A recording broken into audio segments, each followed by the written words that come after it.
Assalamualaikum warahmatullahi wabarakatuh. Halo Hamka Muda, saya Hairunisa Putri Fadilah, mahasiswi dari Universitas Muhammadiyah Profesor Dr. Hamka, Fakultas Ilmu Sosial dan Ilmu Politik, jurusan Ilmu Komunikasi. Di video kali ini, saya akan menjelaskan mengenai model komunikasi Dance Helix.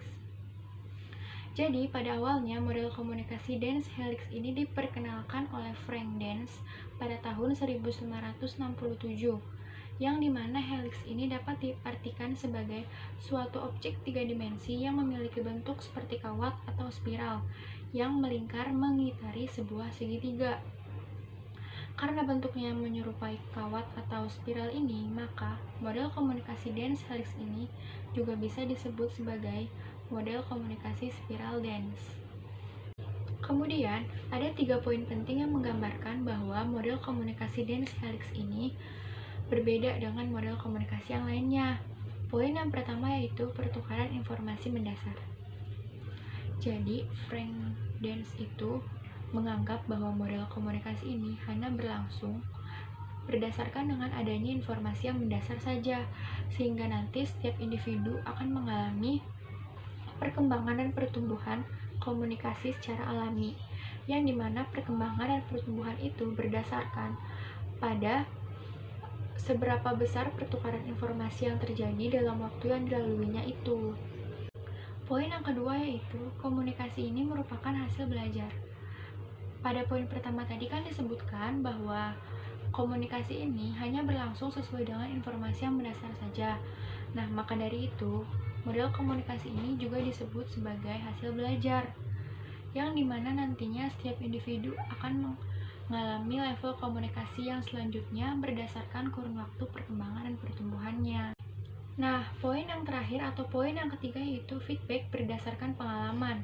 Dalam setiap proses komunikasi, memang akan menghasilkan feedback dari si komunikan yang menerima pesan.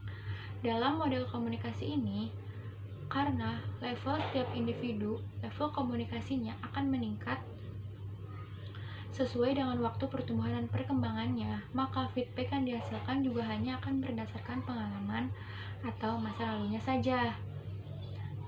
Dan itulah beberapa poin penting dari model komunikasi Dance Helix ini. Selanjutnya, salah satu contoh dari model komunikasi Dance Helix ini yaitu perkembangan dan pertumbuhan individu sejak lahir.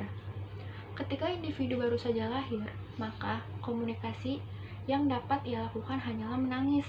Namun, seiring dengan berkembangnya waktu, bertambahnya usia, maka bentuk komunikasi yang ia lakukan juga dapat berkembang, seperti ia dapat berbicara, dapat berekspresi, dapat mengikuti gerak-gerik orang lain, dan juga lain sebagainya. Nah, dari penjelasan tersebut dapat disimpulkan bahwa model komunikasi Dance Helix ini lebih menekankan pada pemahaman bahwa komunikasi dapat berkembang sesuai dengan pertumbuhan dan perkembangan yang terjadi, mulai dari informasi yang mendasar sampai menjadi proses komunikasi yang besar.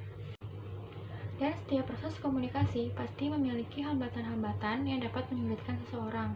Namun, dengan adanya hambatan itu, kita jangan pernah menyerah untuk berkomunikasi, karena dengan komunikasi manusia akan tampak lebih hidup. Sekian penjelasan dari saya, kurang lebihnya mohon maaf. Wassalamualaikum warahmatullahi wabarakatuh.